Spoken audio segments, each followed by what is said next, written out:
الحمد لله رب العالمين وصلى الله وبارك على نبينا محمد وعلى آله وصحبه أجمعين. اللهم علمنا ما ينفعنا وانفعنا بما علمتنا إنك أنت العليم الحكيم. So we're talking about building wealth and storing wealth. And obviously this is not supposed to be financial advice. It's supposed to be religious advice and instruction. And in doing by talking about the why build your wealth in the first place. And I think I mentioned this briefly. It was Whitechapel Masjid, and I mentioned that it's important for people to embrace the reality that with money comes ability, qudra, or qudrat. We have ability to do some things, ability to look after your family, ability to contribute to society, and more importantly, ability to worship Allah without being in difficulties. And this is understood. We've seen the hadith of Messenger of Allah sallallahu alaihi wasallam. Some companions, the poor from them, said, "Ya Rasulullah, O Messenger of Allah, ذهب أهل الدثور بالأجور." The people of money have run away with all the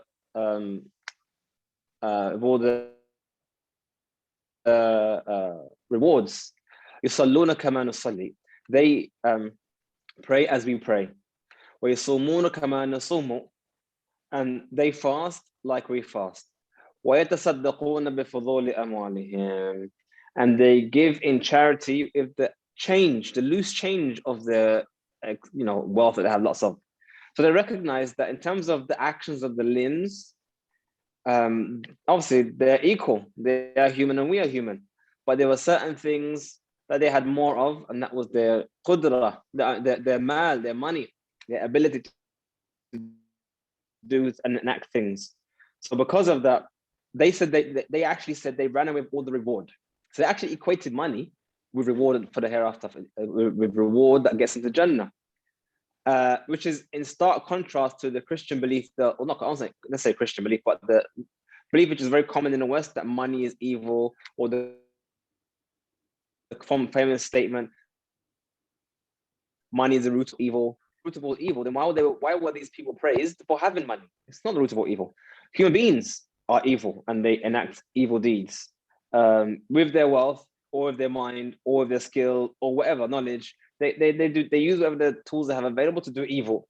Just like you can do whatever tool you need to do good righteousness. So just having money isn't necessarily a bad thing.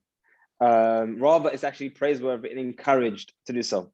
Or like another hadith, when the Messenger of Allah sallallahu alaihi wasallam gave one of the companions 10 dirham, which is basically 1 dinar, which is basically one gold coin. And he said to him, "Go and buy me a sheep." So what he did,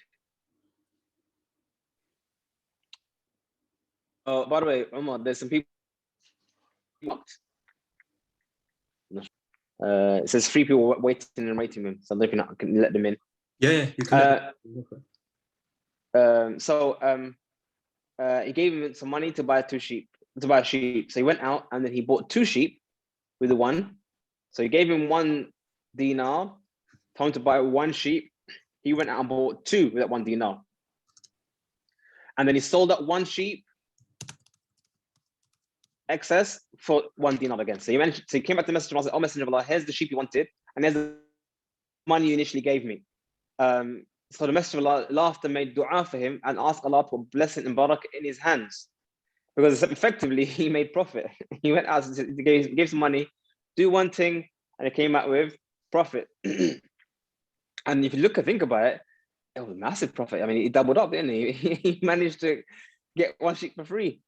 That's massive gain in just 2 trades. So rather than saying, I mean, the Messenger of Allah could have said, like many Muslims would say today, astaghfirullah, that sheep for double the price. Astaghfirullah, how can you rip them off that way? How can you rip them off that way? Or you bought 2 sheep for the price of one. That means you scammed the other guy. No, it was a fair deal. He gave him the money that he wanted. He got the sheep what he wanted, and there was nothing, no underhandedness. It was whatever they agreed to, or however he negotiated. He got what he wanted, and the Messenger of Allah made du'a for him. Or another example, which is probably one of the most profound examples, was when the Messenger of Allah sallallahu alaihi wasallam was trying to raise money to fund the battle of Tabuk. Tabuk is like near Jordan side, so it's going up. And Uthman came with a bag load of money, so much cash, and he put it in the lap of the Messenger, all these gold coins. And I think they say it was something like I can't remember how much it was. So I haven't. If you check out my zakah video, I mentioned the exact actual price, but it was some mad, insane, hundreds of £1,000s. I think it was over in today's price, because it was in given gold. In today's price, it was like £140,000. He donated fi sabilillah, and the Messenger of Allah's hand was going through all this gold coin and said, "Nothing will harm Uthman after today. Nothing will harm Uthman after today. Nothing will harm Uthman after today." 3 times. So he made du'a for Uthman and said, "Nothing will harm him after today." So that sadaqah that he gave him the ability to be rewarded with this massive amount of reward of not being harmed after today. So this is some of things that can be said for what's the word, for having money. So Uthman had money purely out of, so he had reward purely from the fact that he had money, and he used it fi sabilillah. So we can already see here that having money is not evil. Just like having a wife or having a husband is not evil. Like how many Christians say that, you shouldn't, no, when I say Christians, I mean like Catholics and they say that, you shouldn't look at your wife lustfully and kind of like, no. Islam is not unrealistic. Islam is built on the fitrah. We desire husband and wife. We desire good food. We desire these things, and Islam says embrace them, have them, enjoy them. But don't forget your opportunity you have with them. Opportunity cost is the issue. Opportunity cost. Hit a lot in finance. If I put my money in bonds, I've actually lost opportunity cost because I could have put it into stocks and earned more. So I've still earned money, but I haven't earned what I could have earned. That lost opportunity. Same thing with your wealth. If you have wealth, Allah's granted you wealth. There's opportunity there. You have to earn money, to earn income in terms of your reward you hereafter, and you wasted it. That's why imagine you had lots. Imagine you died and you had £5 million in the bank, and now it's to be given to your kids' inheritance. That essentially was lost opportunity. That £5 million, £1 million could have built a masjid. I mean, what could you do with £1 million? You could do a lot of £1 million these days. Not a lot, not as much as you used to, but you could £1 million. You can build wells. You can build masajid. You can fund orphanages. There's so many things that you can be done with £1 million, but you didn't spend it fi sabilillah. So you had lost opportunity cost. So back to the point. So having money is not a bad thing. Rather, it's encouraged. That's why for the last couple of years, I've been trying to encourage Muslims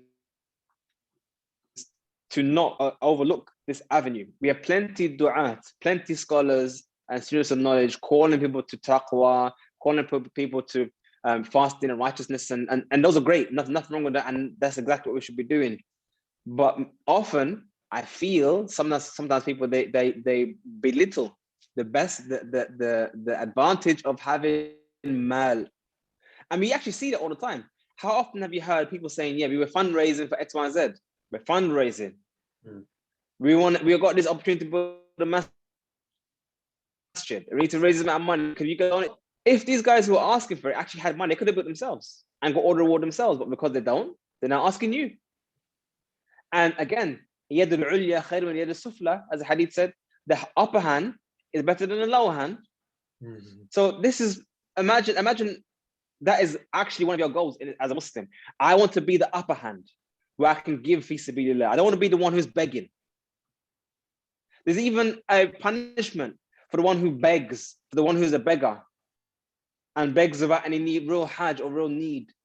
that they'll be raised Yawm al-Qiyamah, there won't be any meat on their face. It'll be like a skeleton, skin and bone, as a punishment for begging about need. So it's even dispraised and disliked just to beg and not to earn for your own keep. I remember the hadith of having the narration of one of the Sahaba who migrated to Medina from Mecca,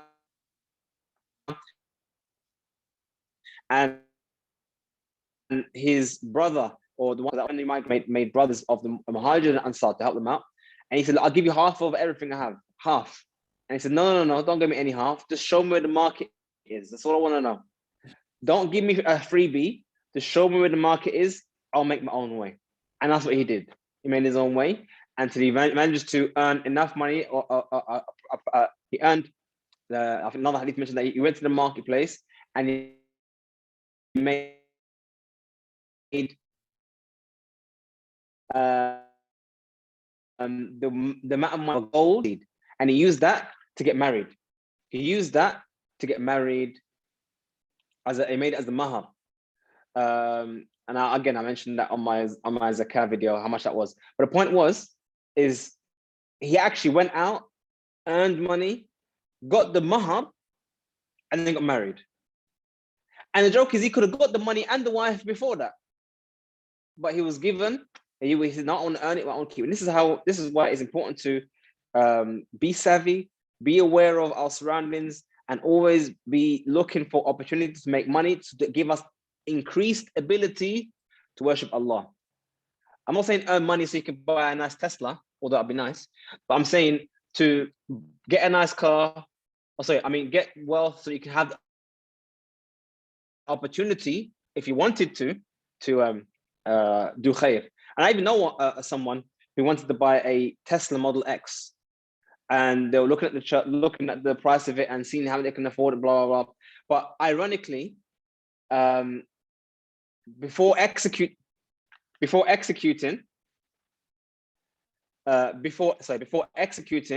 on that, they thought to themselves, wait, that money I'm spending on a Tesla actually is enough money to build a whole masjid.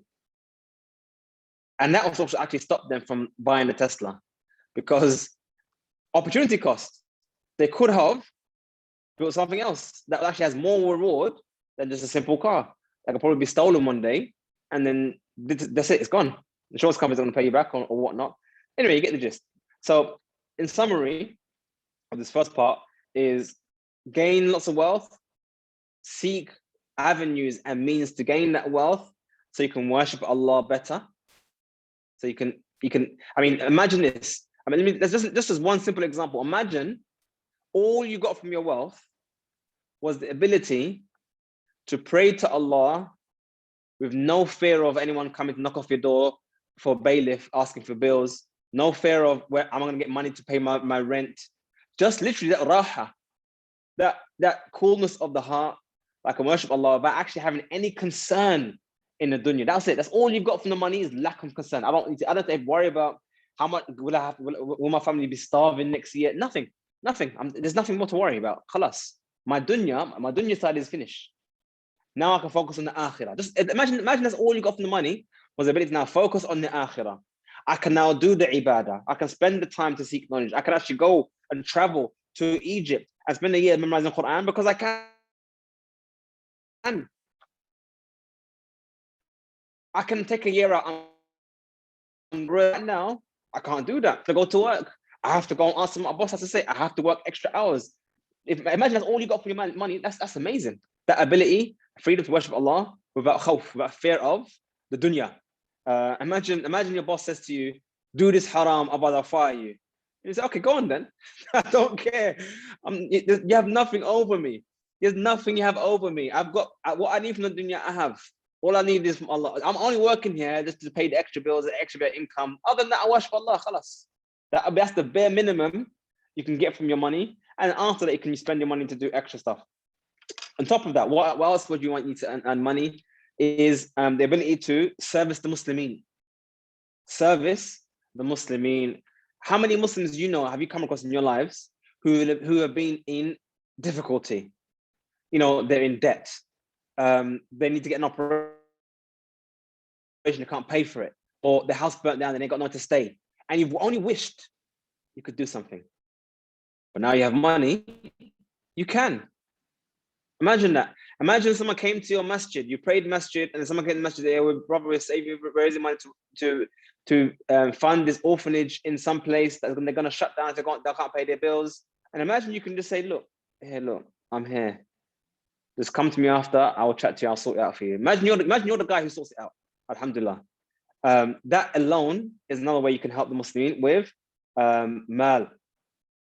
And I remember being some events, these charity events they have, and they have these, these fundraising auctions. People bid for these things. All the money the bid for it goes towards charity. And imagine, and you see these almost silly things like a painting. It's not worth like 500 quid, but my man's like paying it 5,000, and they're paying it because it's going to feasibility. They're paying for something else. They're paying for the hereafter. They're giving that extra as sadaqah. But imagine seeing all that happen. Yeah, he's spending that. It's £10,000, and like, wow, this is mad money. But imagine you could be that person who is giving that money feasibility. They just imagine a person on the stage saying, "Look, who can donate for this masjid?" And then someone comes on the stage and whispers. And then what do you respond? And you guys say, okay, sorry, khalas, no need, inshallah. We just received word. Anonymous donor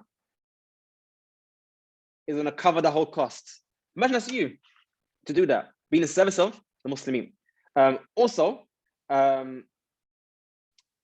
imagine all you got. One of the issues that you benefits you get from having money is, again, not being a servant to anybody. That's a very big issue. Not being a servant to anybody else, which is izzah. Islam calls for izzah, calls for I don't know how you translate izzah. I translate izzah, not honor, and I don't know how you translate izzah, but I mean in Urdu is izzat. It's the same thing. If you don't know Urdu, it's the same word. If you ever put in the chat, put the word in the chat. But yeah, so these are some of the things of to think about. Why would you need to have wealth, and why I think you should definitely seek avenues always to increase your qudra. I could say increase your wealth, but I want to give it a word which equals what it actually is. Increase your ability as a Muslim to do more, your qudra. How do you grow your wealth? This is the next part of the talk. How do you grow your wealth? Now, I mean, I've heard from Umar that in previous talks, you've had discussions. People say, like I think it's Wahid or whatnot. You can say, give us this money and we'll invest here, we'll increase here, we'll do this, we'll do that. And that's all great. There's so many ways in which you can make money. And my da'wah, you can almost say, or my call for everyone has always been education. I hate, anytime someone says to me, give me money and I'll increase it for you. Whenever I hear that, I cringe. I cringe. The reason why I cringe is because I feel a person is lazy. I feel it's lazy. There's nothing wrong with it, by the way.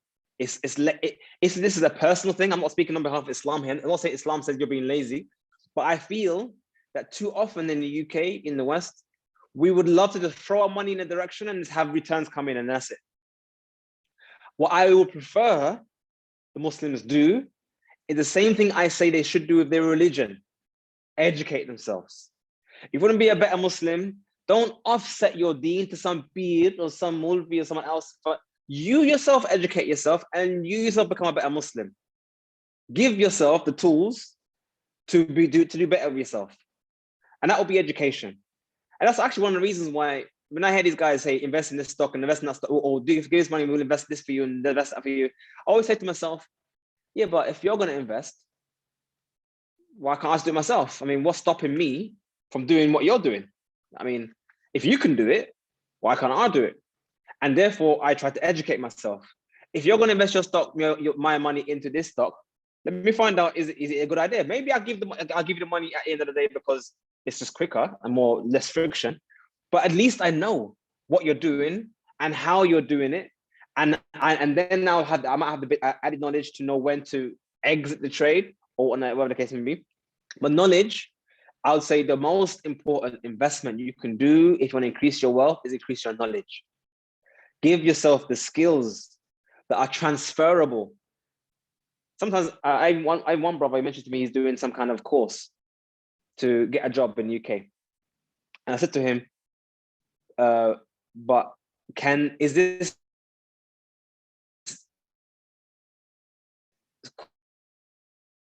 qualification you're doing right now outside the UK? Or and he goes, no, you're investing time and effort to learn something that makes you a prisoner, realistically. Wouldn't it be better to learn something that makes you free?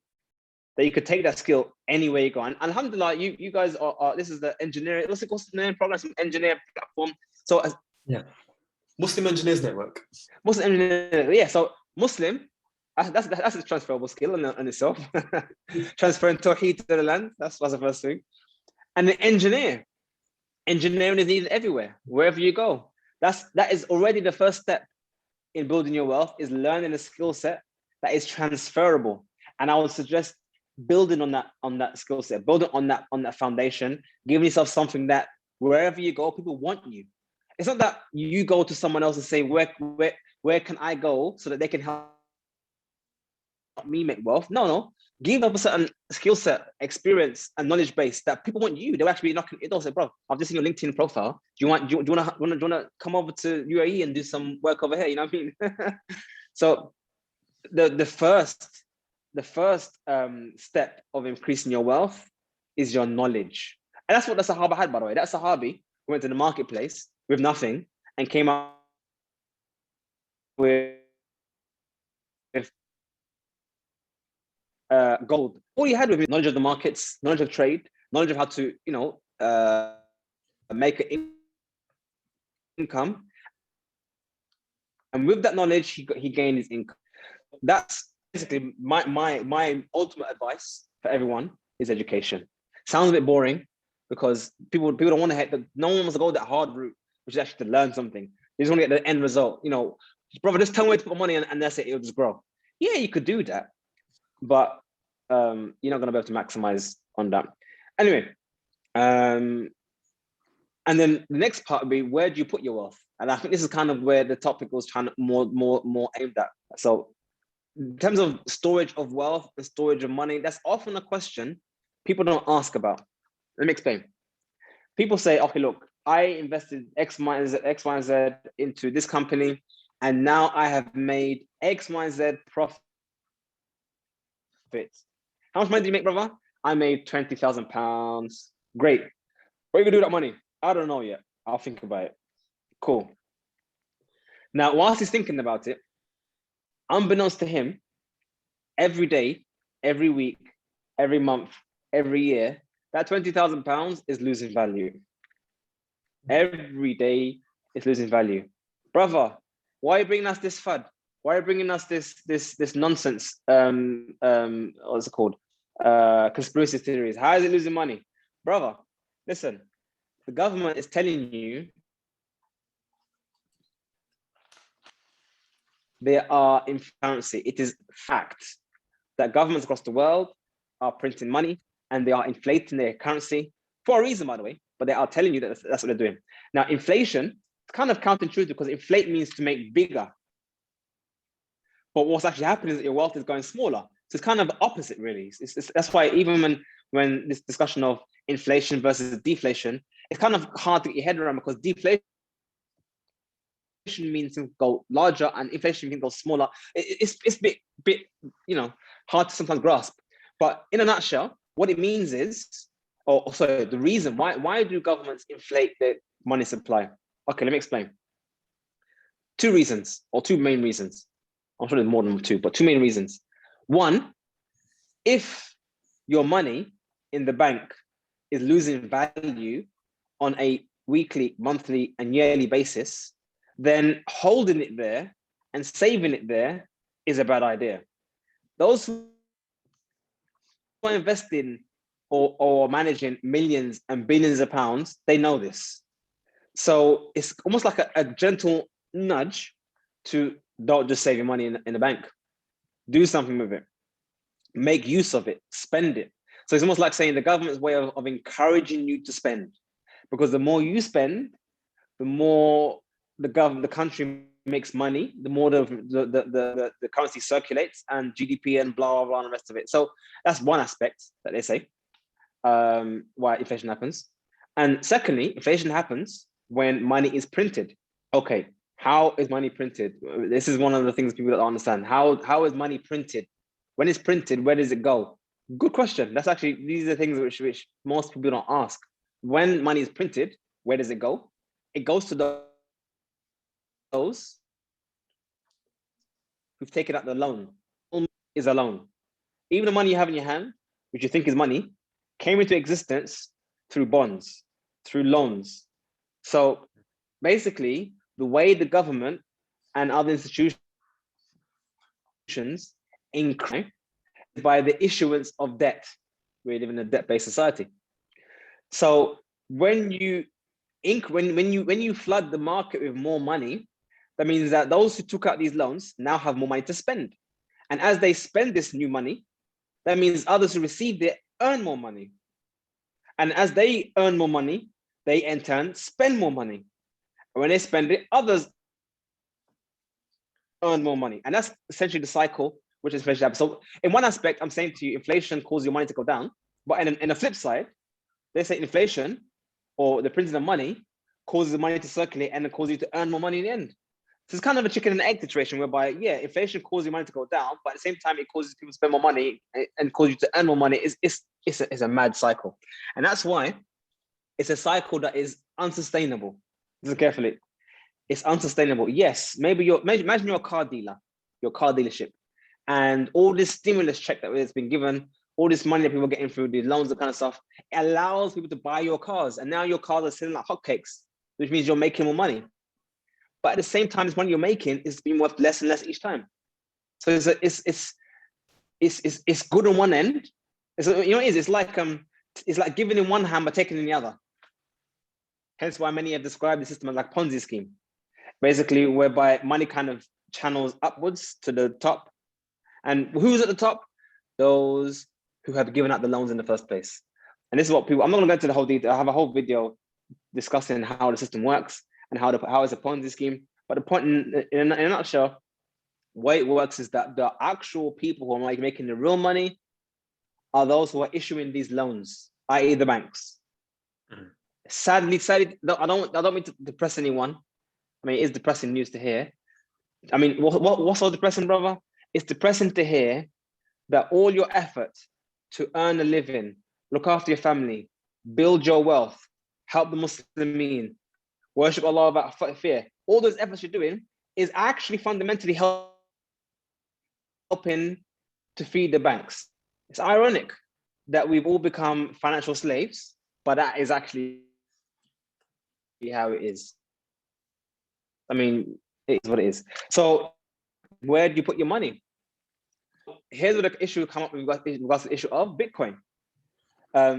There are alternative options or opportunities to store your wealth once you've made your wealth. Opportunities that allow you to put your wealth in something that is not inflationary. If anything, is deflationary. It's the opposite, as in it gains value or purchasing power as time moves on. And this is where, like I said, the issue of how do you make money, I would say whatever you're doing to make money, continue doing it. If you're an engineer, continue doing so. If you're a trader, continue to earn money, continue to do it to the best of your ability and increase in your ability to do so. That's fine. But my question now is, once you've made that money and you're not spending that money for now, where do you store that money?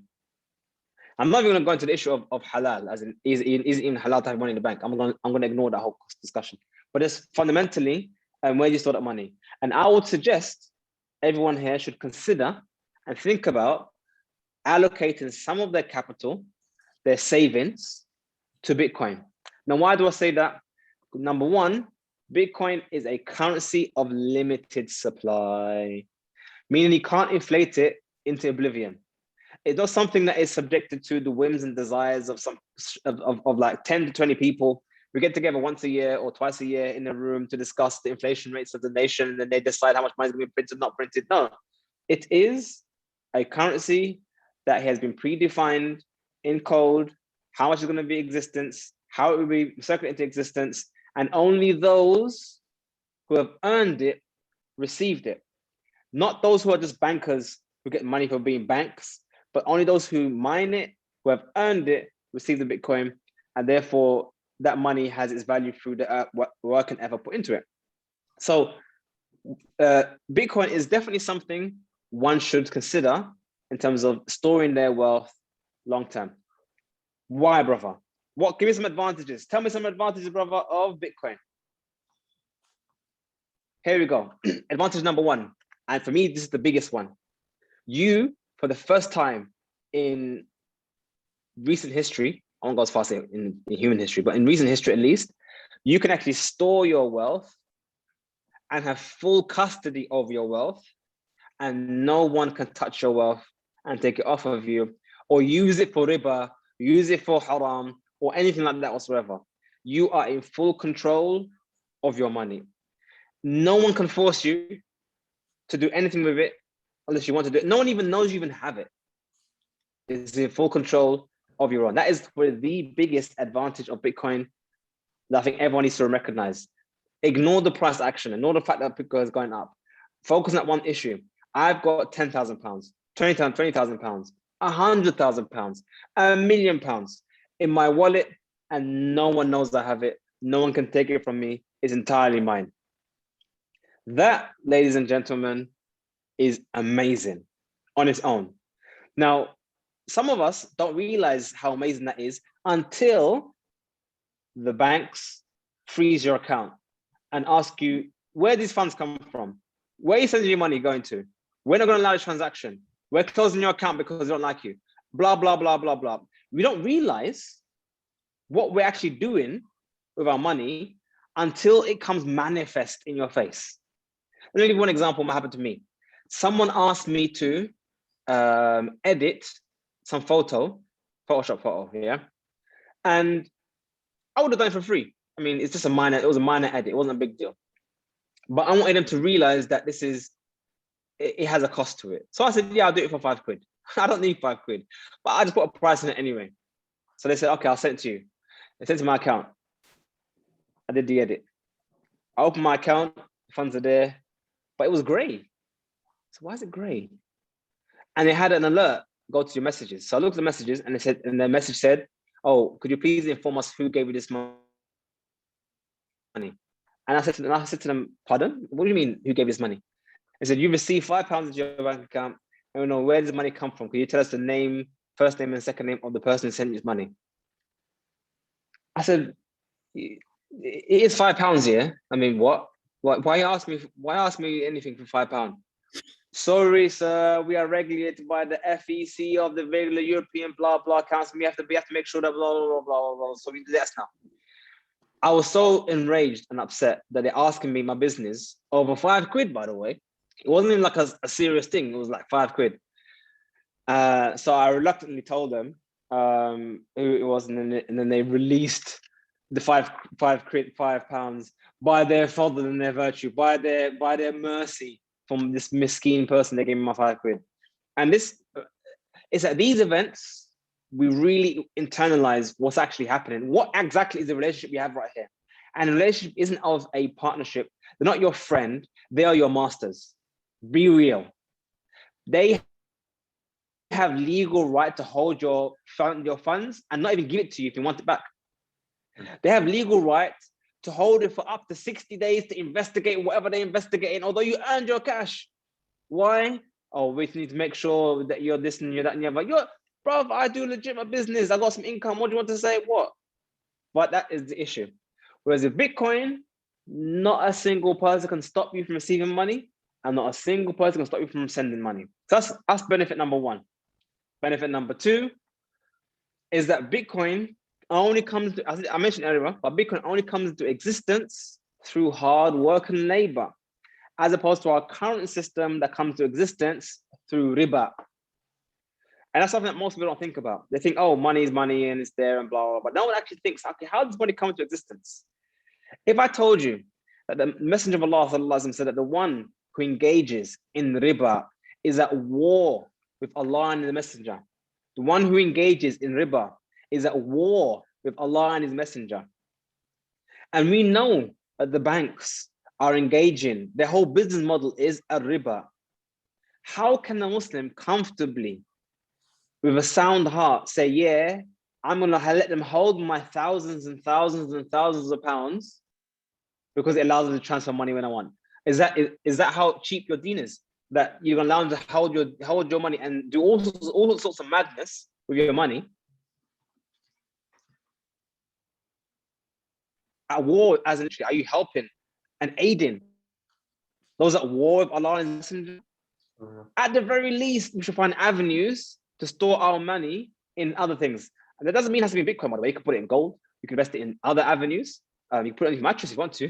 That's up to you. I'm just saying that it is something that most people don't think about and never speak about when they discuss the money. And I think it's very unfortunate. I'm not going to call any names, but all these programs say, yeah, brother, if you invest X amount of money with us, we'll double, triple, quadruple your money. Great. But in the meantime, while you're doing that, where's the money being stored and how's it being used? These are the questions we never ask. We should.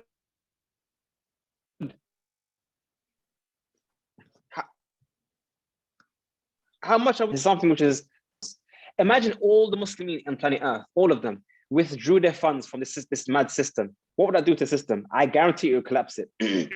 I guarantee. Let me tell you why. Because only about 3% of the money in banks is actually got funds back in it. As in, if more than 3% is withdrawn, the banking system will collapse. And I'm sure Muslims across the world have more than 3% of money in the banks. So I'm saying, as your own personal, at least your personal decision to exit from riba is to find avenues to store your wealth outside the system of riba. Now, it doesn't have to be Bitcoin. I mean, Bitcoin, I would say, is the best option because you have all the benefits of quickly over long distances without any issues. Like gold is difficult, but it doesn't have to be Bitcoin. It could be gold. You could store it in silver. Silver's going to be, I have a feeling silver's going to do a massive run at some point soon. Who knows? You can invest it. You can do so many things with your money. But as long as your money is sitting in the bank account doing nothing, just remember that it is a part of that system. And it is, in a way, even if it's a small way, aiding that system. And I'll just give you one, I'll just conclude this little point in here with just one scenario, just to make the scenario raw. Should we make it raw, Omar? Yeah, go for it. Let's make it raw. Imagine I said to you, brother, you said to me, brother, I want to store I got some cash. I want to store it and look after it for me. Cool. There's a guy already has a, hand it to him, bro, he'll sort it out for you. So he's and some lady opened the door, half naked. Said, yeah, how can I help? We're gonna do a business. No, I'm not here for that. I'm just here to store money. With this guy in this brothel. So he calls the manager. He comes down to, yeah, my friend said you can look up the money. Cool. I'll take it off you as a loan. I'm gonna use it to do business. And if you need money back, I'll give back to you. Cool. So now you've stored your money securely with this manager of a brothel. Now, how is this scenario anything connected to what we're talking about? Banking. Well, the Messenger of Allah sallallahu alaihi wasallam did say that riba is 70 odd branches. The lowest branch is like a man having relations with his mother, doing zina with his own mother. If that's the lowest branch of riba, the lowest, not the lowest branch of riba is that madness, then literally a banker is no different than a guy who owns a brothel, if not worse. If not worse. So literally, when you go past HSBC or NatWest, you are looking at something that's worse than a brothel. I'll be honest with you. I mean, does anyone disagree? I mean, you can't disagree. There's no way to disagree with that one. They are worse than owners of a brothel.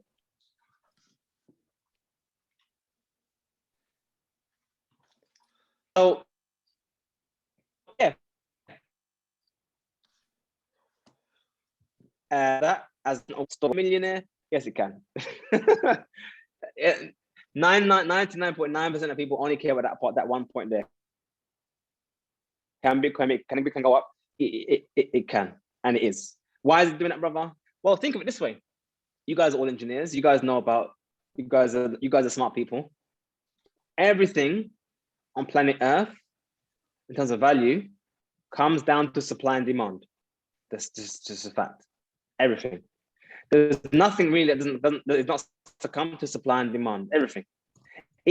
Even that family heirloom that you think is very expensive and very valuable. Why? Because there's only one of it. It's a dinky old little watch though. I mean, that might be dinky to you, but it's to me it's valuable because my mom's watch. It's scarce. So if you have Bitcoin and we agree that it's scarce, and on top of that, there will only ever be 21 million of them, Bitcoins. That means if more and more people start using Bitcoin as a medium of exchange, as a medium to store their wealth, that means it becomes more and more and more scarce. There are estimated more than 50 million millionaires on planet Earth. Listen carefully. There are an estimated 51 million people who are millionaires in dollar value on planet Earth. That means that if all the millionaires just tried to get one Bitcoin, they couldn't. Listen carefully. If all the millionaires tried to just get one Bitcoin, they couldn't do that. The maximum they can get is less than a half, just less than a half. So that means that the price of Bitcoin has to be way more than what it is now for everyone to use it. For it to be usable and feasible on planet Earth, for everyone to actually use Bitcoin, countries, organizations, nations, individuals, if everyone starts using it as a daily means to move their wealth, that means Bitcoin has to be a lot more than what it is right now. So that means if you're investing your money right now or moving your capital into Bitcoin right now, when the adoption level is so low, imagine when the adoption level gets a lot more.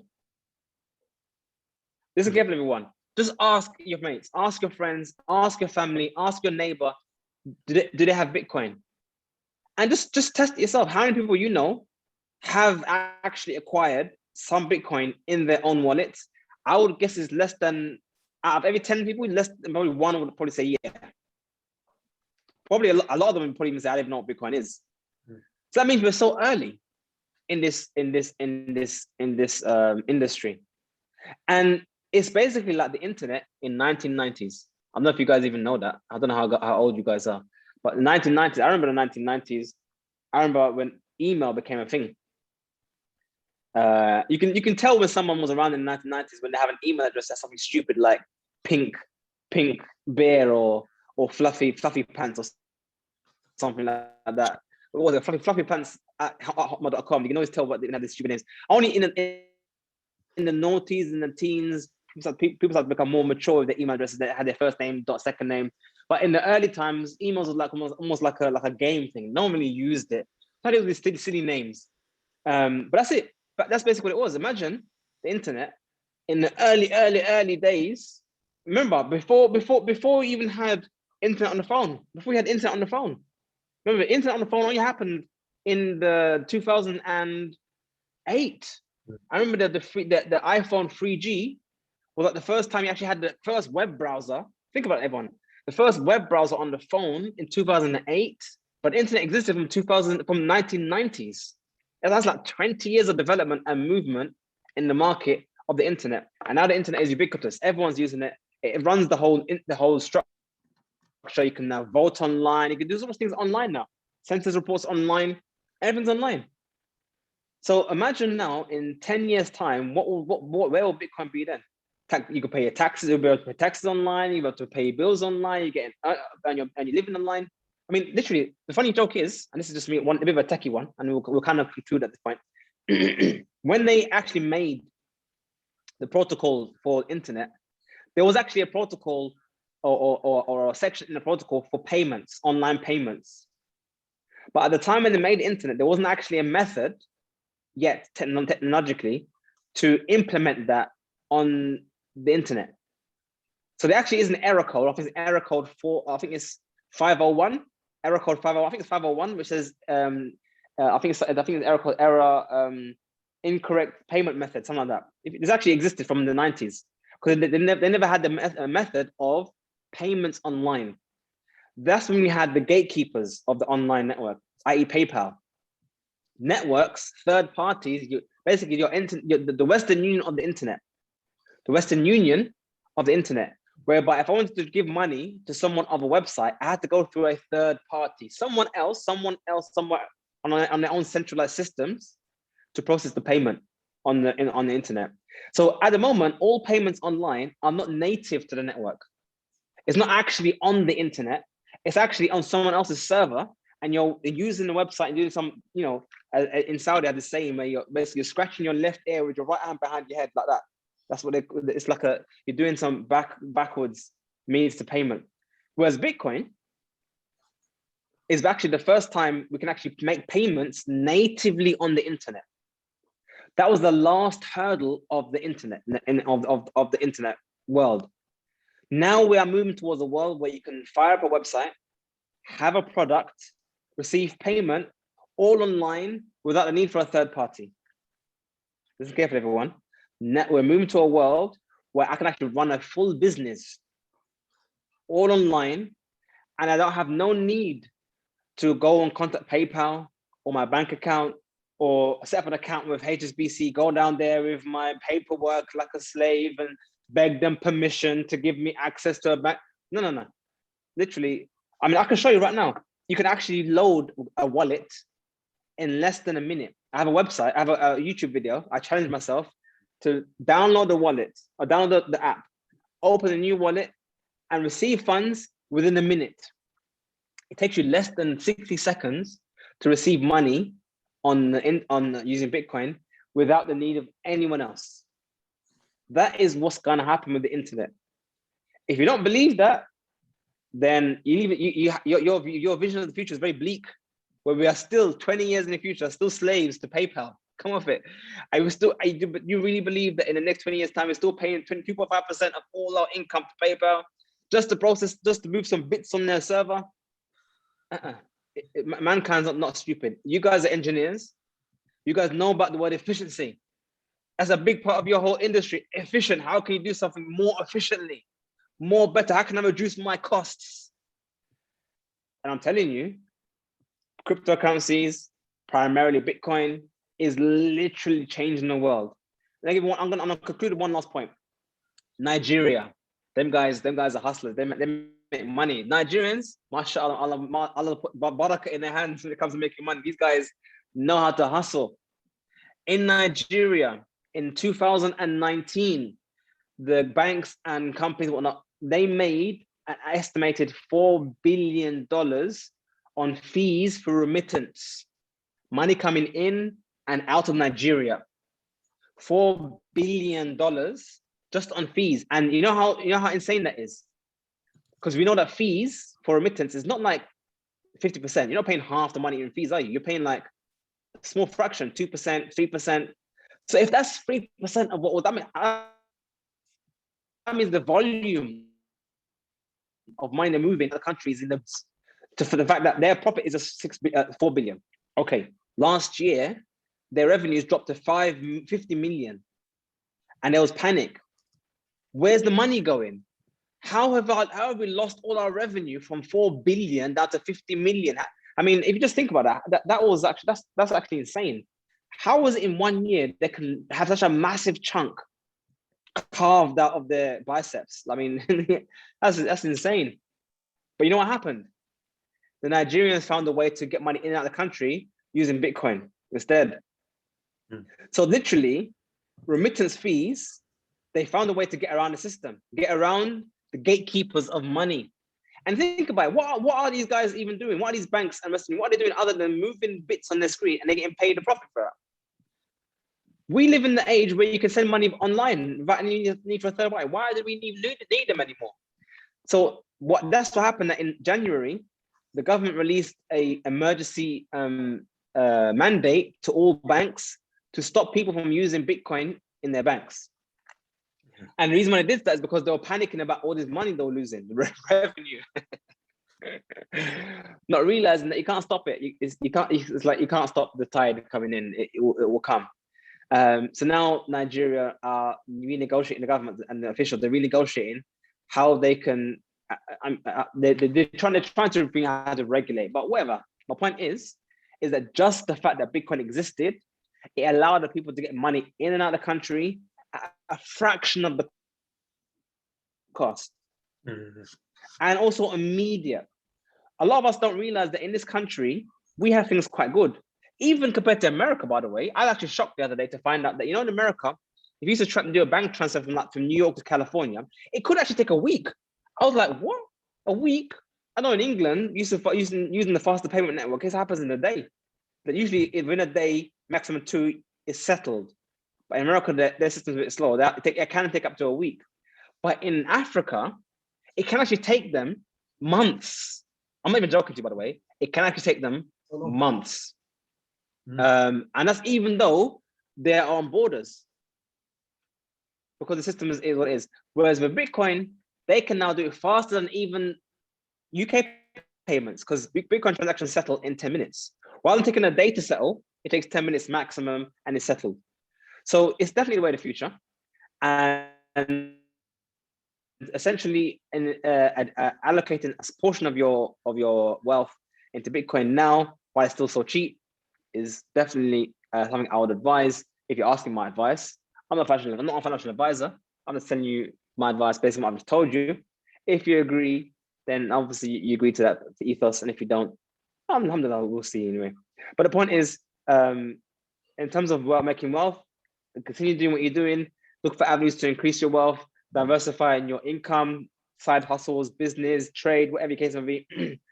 Invest in yourself, education, so that you're worth more. But once you've earned that wealth, where should you store that wealth? I advocate for the Bitcoin standard. Hopefully this has been beneficial to you all and eye-opener to you all. I have a YouTube channel called Crypto Hash Review, all one word, Crypto Hash Review. And we have over 60 videos covering multiple topics about Bitcoin. If you're not sure about Bitcoin, is it even halal even?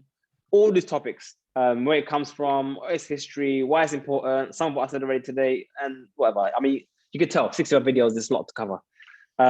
So check it out and learn more. But what I would definitely say is that don't do anything, don't buy any Bitcoin until first you educate yourself, like I said to you, and find reasons that you believe in to allocate your funds to Bitcoin. وصلى الله على نبينا محمد وعلى آله وصحبه أجمعين. And if you have any questions, I am available. Very, very useful and beneficial talk, Sheikh. I've a couple of questions that have come through. I was thinking maybe we can allocate 10 minutes or so. We're just on 10 or 15 minutes. So I'll quickly field these to you and you can go ahead with the answers. So the first one is, can the Sheikh provide some good resources on processes for buying Bitcoin and wallets for storing it in?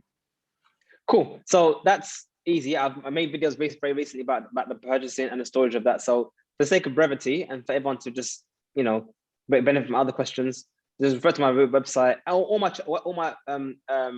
website or YouTube channel, both there. It's called cryptohashreview.com, cryptohashreview.com. I'll just type it on the chat actually, so you can just, if you see it there.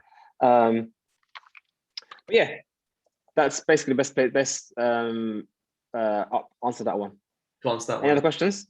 There's one I've put in which is specifically on good reading material on Bitcoin and other cryptocurrencies to try and familiarize ourselves and increase our knowledge. Yeah. So beside my website, there's another one. There's a book, a very good book called The Bitcoin Standard by a Muslim called Saifuddin. It's called Bitcoin Standard. It's one of the industry accepted and well-known books for making the case for that one. Also, there's an article on, that's the one. There's an article called The Bullish Case for Bitcoin. The Bullish Case for Bitcoin. That's also a very good article for beginners to know why Bitcoin is important and why it's useful to know. But again, educate yourself before you do anything. And yeah, any other questions? Okay, no problem. This one's interesting. So Ziad asks, I would like to ask what the potential downsides are for Bitcoin. Is it as volatile as I've heard? Are there any risks associated with it? What if other cryptocurrencies become the main one? Cool. So what's the first part? First part is the downsides, yeah? Yeah. So the downside of Bitcoin. So Bitcoin behaves like anything. So just like gold can go up in price and go down in price, so can Bitcoin go up in price and go down in price. But the question is time frame. That's always the main question. Whenever people ask about how much money can be made in Bitcoin, this is a bad question anyway, but they ask it, how much money can be made in Bitcoin? The first counter question would be, what's your time frame? If you're gonna buy Bitcoin today and sell next week, then that's a terrible idea. I mean, it can go up, it can go down, it can go sideways. But if you're looking at a long time frame, and I'll say minimum 4 to 5 years, then Bitcoin has never gone down in 4 to 5 years. It's actually established. It's not me just making stuff up. It's actually established. There's never been a history of Bitcoin where anyone has held Bitcoin, any amount of Bitcoin, or bought it at any particular time and held it for 4 years and been in loss. Never. It's never been the case. 4 or more years has never ever been in loss. There's a point ask why 4 years. Again, not going into the details, but basically there's this thing called a halvening, where every 4 years the amount of Bitcoin that's issued to miners is halved. So right now, every 10 minutes, 6.125 Bitcoin is awarded to a miner every 10 minutes. But in the next 4 or 3 years' time, that's going to halve to 3 Bitcoin. And then 4 years after that, it's going to halve again to 2.5 Bitcoin. So every time it halves, there's what's called a supply shock in the market, whereby the demand is here, the supply is here, but when it halves, its supply is just dive off the cliff. So when that happens, the demand is still the same, nothing's changed, people are still buying like normal, but there's less supply in the market, which causes the price to rise until you get this equilibrium again between the supply and the demand. So that's why generally every 4 years, there's a supply shock. So if you have Bitcoin for 4 or plus years, it's almost, historically anyway, guaranteed you won't be in loss. But again, if you want to buy it for 1 or 2 months and say, yeah, I'm gonna be a millionaire, then that's ridiculous. As for the issue of other risks, like I guess things like everyone always wonders what happens to the Bitcoin network. It goes to zero. I mean, ironically, I give this scenario, or not scenario, I give this analogy of the Titanic. You're on the Titanic. You struck an iceberg. You're taking in water, and you're sinking. You know you're sinking. It's confirmed you're sinking. Even the captain of the ship says, captain of the ship says, we're sinking. There's nothing we can do. Mm-hmm. And there's this tiny little dinghy, this little lifeboat outside, bopping about in the storm. And everyone's saying, quickly jump on this, let's jump on that little dinghy boat, that little tiny little boat there. And you're standing on the side of the boat saying, but is it safe? Bruv, you're sinking. Let's just take a step back. You're sinking, brother. You're asking if that boat over there is safe, and it might not be, but you're confirmed to drown here. It's confirmed. Fiat money, listen carefully, let me give some real numbers. The US dollar, since its inception in 1971, when it was detached from the gold standard, has lost 99.7% of its purchasing power. Listen carefully. 99.7% of all the purchasing power, the value that the dollar has gone, is evaporated since in only a 50-year period of time. And there's no signs of it changing because they're only printing more. Just last year, they printed off like 60% of all the dollars that exist, they printed off last year. So it's already confirmed it's dying. There has never been a fiat system that has done anything but go to zero. That is a historical human fact. There's never ever been, no matter how far back in history you go, whenever mankind has printed money on paper and had the ability to print money, it has always gone to zero. So frame your question in that way. Is Bitcoin going to zero? Maybe. Where you are going to zero? Yes, it is. That's how you should frame it. Don't frame it as Bitcoin may go to zero. Frame in the case that fiat is going to zero. We're already seeing it right now. Lebanon last year lost 50% of its purchasing power overnight. Turkey 2 weeks ago lost 40% overnight. Across the world, we're seeing pockets of what's going to happen here eventually, where people just lose purchasing power overnight.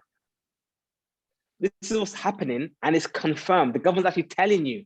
The Federal Reserve in America has already said that inflation is not high enough. We need to inflate even more. They're telling you. They're stealing your money from you. So when we frame the question of is Bitcoin going to zero or not, maybe, but where we are right now is going to zero.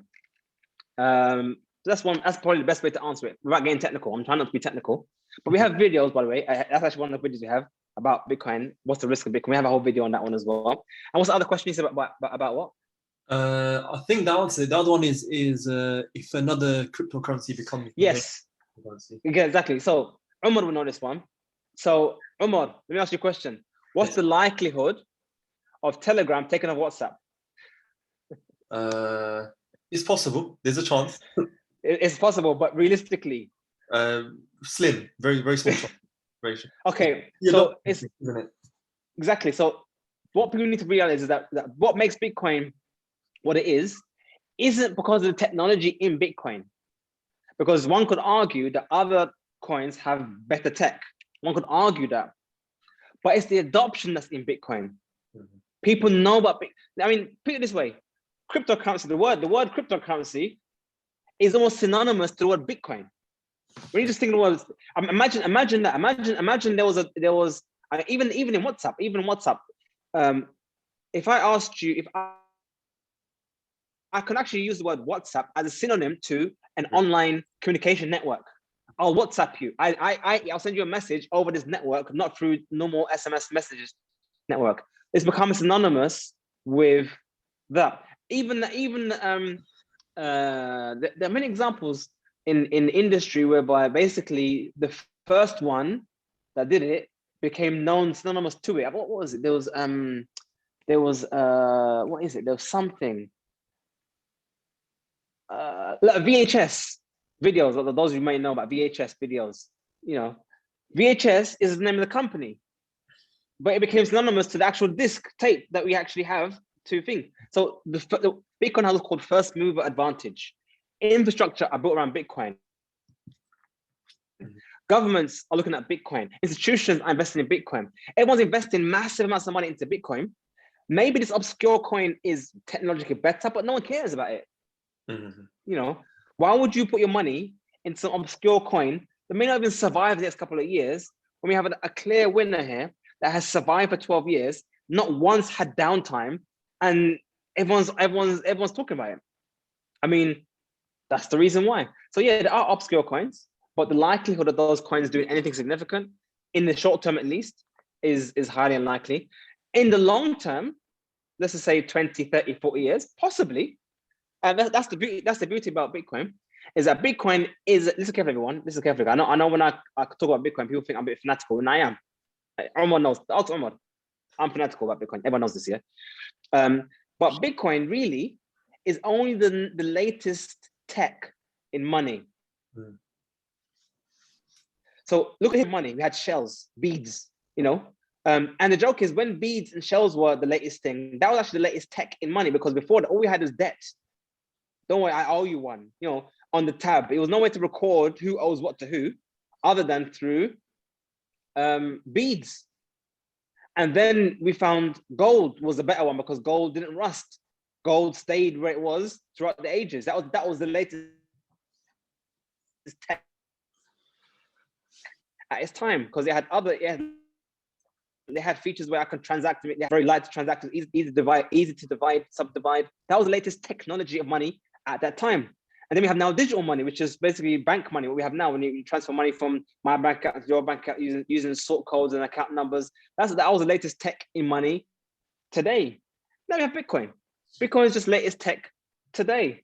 Maybe in 100 years time, 200 years time, or 50 years time, there'll be a next latest tech that will be the next money later on. Who knows? I mean, I realistically speaking, Bitcoin is limited to planet Earth. Realistically speaking, unless we somehow find a means to communicate faster than light, once mankind starts colonizing Mars and other planets, it will become unfeasible or not feasible for them to use Bitcoin, because Bitcoin is a network, communication network. It needs to communicate.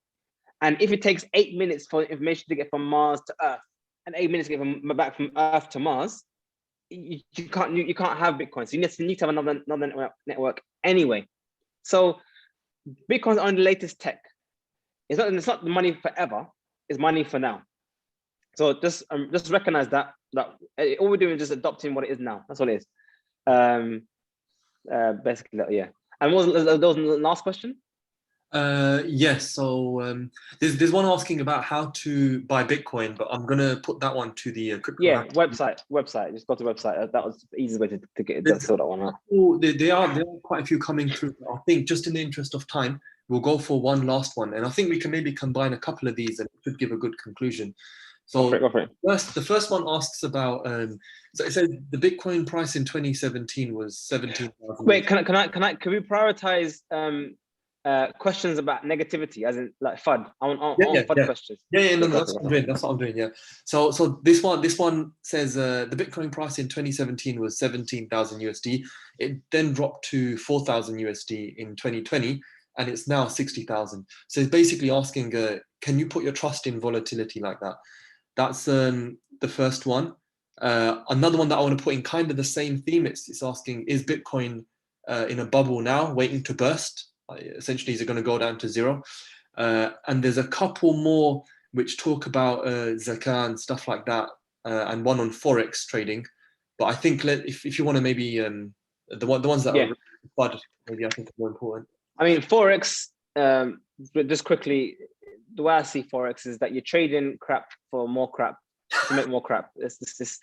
I just explained to you guys that fiat money is going to zero. Why would you be trading something that's going to zero? It reminds me of I can't remember what cartoon it was. It was some cartoon, I think it was some anime back in the day, where the cliff was falling up. There was a cliff, the cliff had collapsed and was falling into the sea. And one guy was trying to jump from one falling piece to another falling piece, trying to jump back up. But all these pieces were all falling. So yeah, but you're just trying to jump on falling pieces. Anyway, forget forex. Yeah, the bubble issue. So that's a very, very big issue, and that's why I said to you guys earlier on about time frame. Now, yes, it's easy to pick a particular point in time. So look, Bitcoin was here, now it's down here. I was the brother, this is a scam. Yeah, but like I said, if Bitcoin did this and went down to here once out of every 10 times, that's still a bad idea. Listen carefully. Every 4 years, I said to you already, every 4 years, Bitcoin has a supply shock where the supply of Bitcoin halves. And when that happens, the market, because the open market, free open market, has to adjust to that price shock. And as part of that adjustment, it gradually starts to take effect and it does some mad move to the sky and then comes down to planet Earth. Now, when it comes down to planet Earth, that base layer it comes down to is always higher than the previous base layer. That's the whole point. Don't think of point to point. Think of what is the price of Bitcoin between halvening and halvening. So the lowest point here, what was the next lowest point? And that's what you guys need to realize about charts. People always think, oh, Bitcoin is volatile. Listen, I'll tell you a secret that most of these guys who bring these arguments don't tell you. All this volatility you're worried about happens everywhere. To different levels, to different extent, but it happens everywhere. I mean, especially, let me give this one. Some say, yeah, we should use gold only and not use anything. Bitcoin is haram and gold, blah, blah, blah. Okay, that same person would have said buy gold, didn't it? But gold last year went up to $2,100.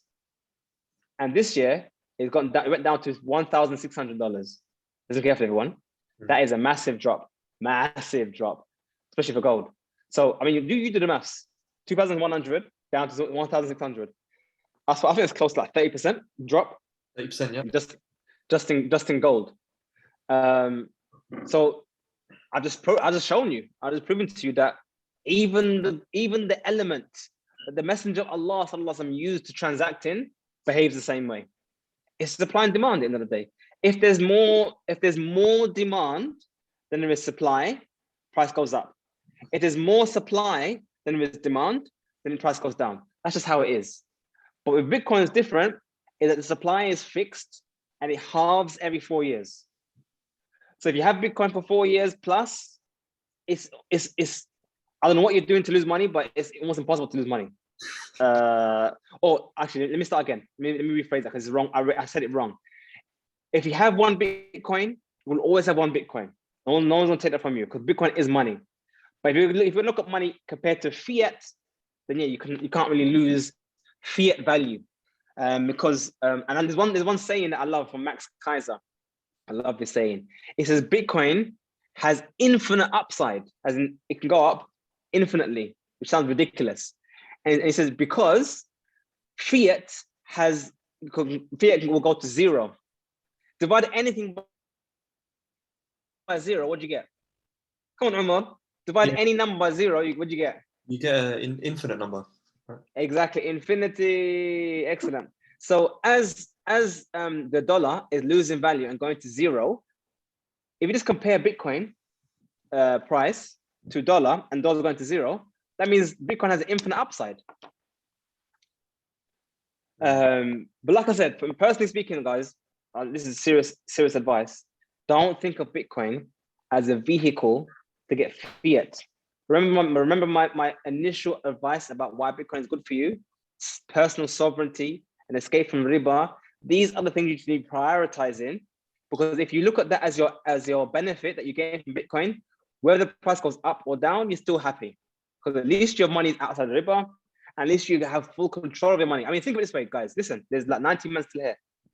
Imagine 5 years time, you decide you want to move to UAE, you want to move to Malaysia, you want to move to Pakistan, you want to move to any Muslim country, you want to leave this country. You actually can book a flight and take your Bitcoin with you on your mobile phone, and that's it. All the money you've been saving up is with you. That's it, wherever you go. As opposed to being in a bank, transfer your money from one bank account in here to another bank account over there. If you can even open a bank account over there and then pay the fees to do so, wait 2-3 months for it to happen. That's the reality you're looking at as an alternative. Whereas they can even freeze that, by the way, and say, wait, take the, have you guys ever heard of capital control? Google it. Google the word capital control. At the moment, the economy is going to poo. Listen carefully, everyone. It's going bad. They're printing money in infinitum. It's gonna go bad. When banks start collapsing and people start doing and capital controls start to be implemented, you might even find you can't even access the money you think you had.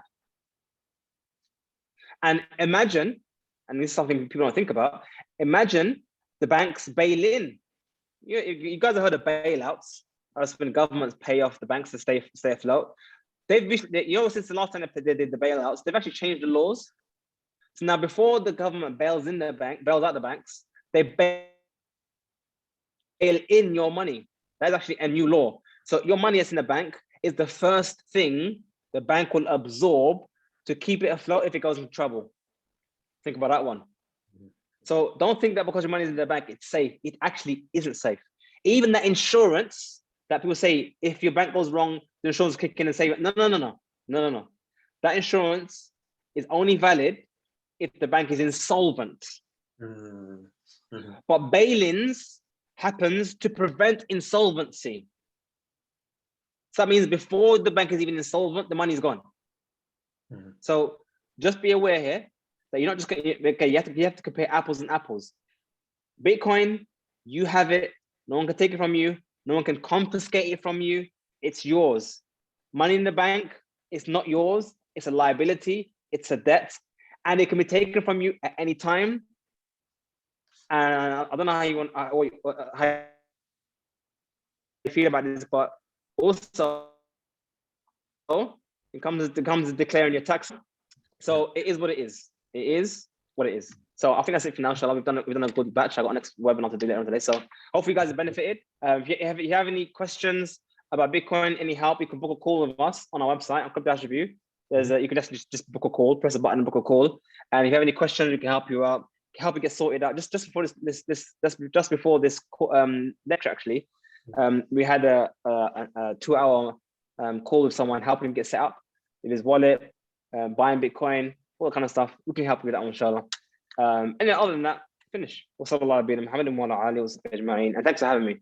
Jazakallah khair. Any other questions I think can be answered from a lot of your videos because you cover them regularly, aren't you? Yeah. Every day at 7 o'clock, we have a new video. Every day, every single day at 7 o'clock, we have a new video. On YouTube. Jazakallah khair everyone for joining. And until next time, Assalamu alaikum wa rahmatullahi wa barakatuh. Assalamu alaikum wa rahmatullah. Salah.